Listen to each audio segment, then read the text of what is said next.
예. 앞서 교수님께서도 말씀하셨던 뭐 이제 사적 제재 이런 경우도 이제 빈번하게 좀 일어나고 있잖아요. 그렇다면 이런 심리를 좀 어떻게 좀 분석을 할 수 있을까요? 아무래도 이제 공적 제재에 대한 어떤 불만족 그리고 범죄 피해자가 피해 전으로 돌아갈 수 있도록 지원하는 어떤 피해 회복과 또 사회 복귀와 관련된 제도적 시스템의 부재에서 오는 그런 안타까움 이런 심리들 결국 이제 국가에 대한 불신에서 시작되는 그런 심리라고 생각을 하는데요. 최근에 문제가 되었던 그 부산 돌려차기 이 강간 살인미수 사건의 경우에도 피해자는 중상해를 입고 평생 치유할 수 없는 그런 상처와 불안감을 안고 살아야 하는데 이 전과 18범의 이 범죄자는 교도소에서 출소 후에 뭐 복수를 암시하는 그런 발언을 한다든지 이런 국민의 공분을 사기도 하였었는데요.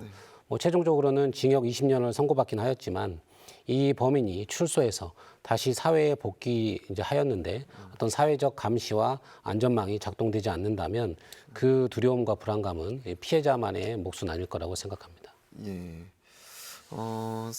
사적 제재를 가할 경우에 이런 중대 범죄자에 대해서 처벌 수위나 좀 어떤 조치를 받게 되는지도 궁금합니다. 네. 사적 제재를 하고 싶은 국민들의 공감대는 이해를 합니다. 그런데 엄밀히 말하면 사적 제재는 어떠한 행위로 나갔을 때 그 자체가 불법이라고 말씀을 드리고 싶어요. 뭐냐면 형법 제23조는 자구 행위를 규정하고 있는데 이 자구 행위는 엄격한 요건입니다. 그러니까 자력구제는 안 되는 것이에요. 요건을 보자면 청구권을 보존할 법률적인 절차가 없는 경우 그러니까 내가 어떠한 피해를 당했는데 내가 어떠한 청구권이 있는데 거기에 대해서 법률 절차가 없으면 그때야서야 자구행위를 스스로 행위를 할 수가 있다는 것이고 현저히 곤란해지는 상황을 피하기 위한 경우 또 상당한 이유가 있어야 됩니다. 이 세 가지 요건이 모두 충족돼야지 자구행위, 내가 사적 제재를 할 수 있는 것인데 그런데 지금 사적 제재 예를 들자면 조두순이 지금 출소해 있죠. 네. 조두순의 그 신상 정보와 집 주소가 다 공개되어 있기 때문에 물론 거기에 대해서 많은 경비 인력과 지금 세금이 낭비되고 있습니다.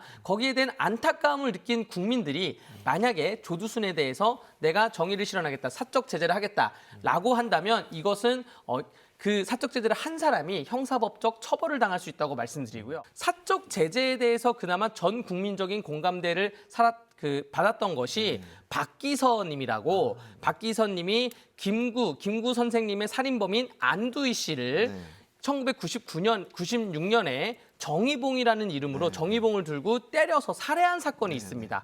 그 당시에 전 국민적인 공감대를 형성을 했지만 법원 판결문을 보자면 그러니까 피고인 박기서의 살인은 주관적으로는 정당한 행위라고 보여질 순 있으나 하지만 우리나라 형법 체계에서는 살인죄가 맞다라고 하고 다만 이러한 공감대가 형성됐기 때문에 징역 3년 정도에 그쳤다는 것이고요. 이러한 전 국민적인 공감대를 형성된 그러한 사적 제재도 징역형을 받습니다. 그렇기 때문에 사적 제재는 함부로 하시면 안 된다라고 말씀드릴게요. 한 여론조사에서는 강력범죄자 신상 공개 확대가 더 필요하다고 96.3%가 응답을 했습니다. 두 분께서는 국민들의 이런 인식 또 그러니까 실제로 제도가 실행되고 있는 간극 좀 어느 정도라고 좀 보세요? 간극은 점차 좁혀지고 있다고 보여집니다. 아까 김영삼 정부랑 또 김대중 정부를 얘기했지만 또 문재인 정부 때는 신상정보 공개와 비슷한 뭐 포토라인 세우기나 검찰의 수사 공표에 대해서는 엄격히 제약했다가 지금 윤석열 정부에서는 또 포토라인 같은 것을 다시 부활했어요. 이러한 신상이 공개되는 것에 대해서는 정권마다 차이가 있지만 결과적으로는 미성년자의 신상 정보도 공개되기도 하고 또 신상 정보가 공개되는 빈도 횟수를 보면 국민의 여론과 현재 제도의 간극은 좁혀지고 있다고 봐요. 근데 저는 약간 단호하게 말씀드리고 싶은 게 정치인이나 행정가가 국민의 여론 지표만 보고 정책을 만들어서는 안 됩니다. 조금 더 연구하고 고민하고 앞으로 사회적으로 또 경제적으로 미칠 영향에 대해서 생각을 하면서 정책을 만들어야지 온 국민이 90%, 80% 이상이 찬성한다 그래서 그 제도를 바로 도입하자. 이거는 정치를 올바르게 하는 것은 아니다. 행정은 올바르게 하는 것은 아니다라고 좀 단호하게 말씀드리고 싶습니다. 네. 우리 교수님께서는 좀 어떻게 생각하십니까? 네, 저는 이 여론조사의 결과를 단편적으로만 바라보아서는 안 된다라고 생각하는데요.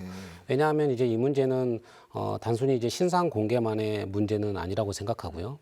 아까 위에서 언급하였듯이 이 중대 강력범죄자에 대해서 과연 범죄자가 합당한 처벌을 받고 있는 것인가, 또 피해자가 충분히 보호되고 있는 것인가, 이런 부분들에 대한 어떤 의문이 있기 때문에 국민들 다수가 그 대신 이 신상 공개를 확대해야 된다라고 생각을 할 수가 있을 것 같습니다. 그러나 이제 이것을 그대로 이렇게 이어서 보면 안 되고, 실제 이 강력 범죄자의 신상 정보 공개가 사실 이게 징벌 대체적으로 활용되는 측면이 좀 있는 것으로 보여지거든요. 그렇기 때문에 이 부분은 좀 우리가 신중해야 되지 않겠는가. 이 전반적인 어떤 양형 문제, 그리고 또 보안 처분으로서의 활용할 수 있는 그런 여지, 이런 부분까지 감안해서 법 제도적 개선 방안을 도출해야지 이것을 그냥 그대로 신상공개랑 연결시켜 가지고 여론조사를 해서 그 결과가 국민들의 여론이다라고 인식하는 것은 상당히 좀 조심해야 되는 부분이다라고 말씀드리고 싶습니다. 예. 신상정보 공개 제도가 앞서 이제 두 분께서 문제점을 말씀을 해주셨는데, 그렇다면 제대로 된 기능을 좀 발휘하고 올바른 쪽으로 가기 위해서는 좀 어떻게 좀 보완이 돼야 될까요? 이 신상 정보가 공개된 이후에 후속 조치로 연좌제가 실시되면 안 된다는 것이죠. 그 범죄자, 피의자, 피고인의 신상은 공개되는데 그 피고인과 피의자의 가족이나 주변 지인들, 동기들까지 그 영향을 미치면 안 된다고 생각이 되고요. 지금 이 육군 중령 화천군 토막살인 사건 같은 경우에도 자녀가 2명 있다는 거잖아요. 그리고 아내도 있고 그런 아내와 자녀의 신상까지 국민들이 알 권리는 없다라고 단호하게 말씀드릴 수 있고, 또 범죄에 대한 기준도 좀 명확해져야 된다라고 정리하겠습니다.